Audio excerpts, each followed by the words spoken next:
اول بسم الله مثل هر ماینکرافت پلیر سالمی رفتم چوب زدم.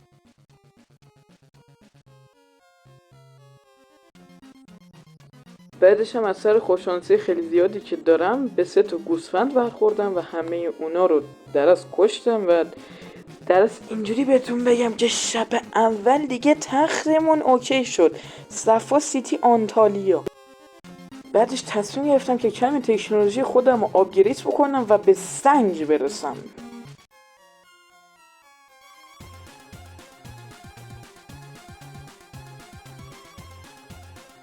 بعدش تصمیم گرفتم یکم کاپر ماین بکنم که دیدم مثلا تو این ورژنی که من دارم بازی میکنم کاپر گلم و هیچ گونه وسایل کاپری وجود نداره. پس فهمیدم الکی وقتم حروم کردم. بعدش برای یه کاری که قرار توی آینده ببینید یکم سند ماین کردم که خیلی قراره به دردمون بخوره.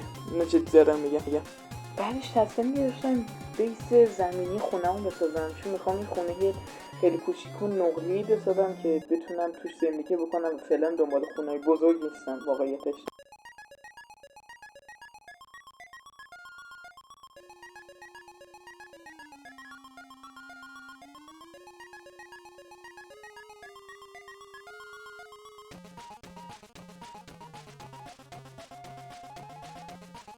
اینجام کم کم دارم دیوارای خونه رو میسازم.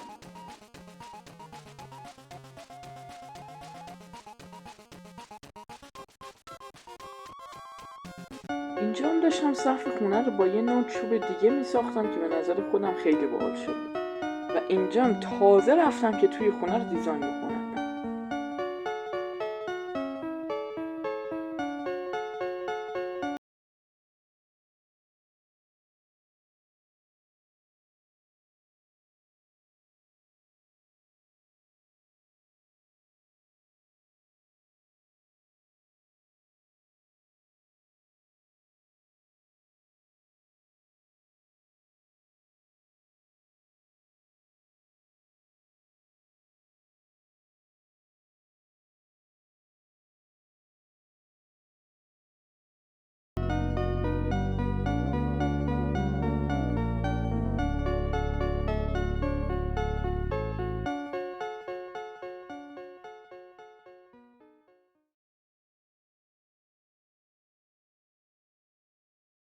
اینجا هم خونه به طور کامل دیزاین شد و امیدوارم از این ویدیو لذت برده باشید، چون خیلی قسمت از این ویدیو کات خورده و در فایلش اشتباه در اومده و به خاطر همین انقدر ویدیو کوتاه بود. قطعا ویدیوی بعدی بلندتره.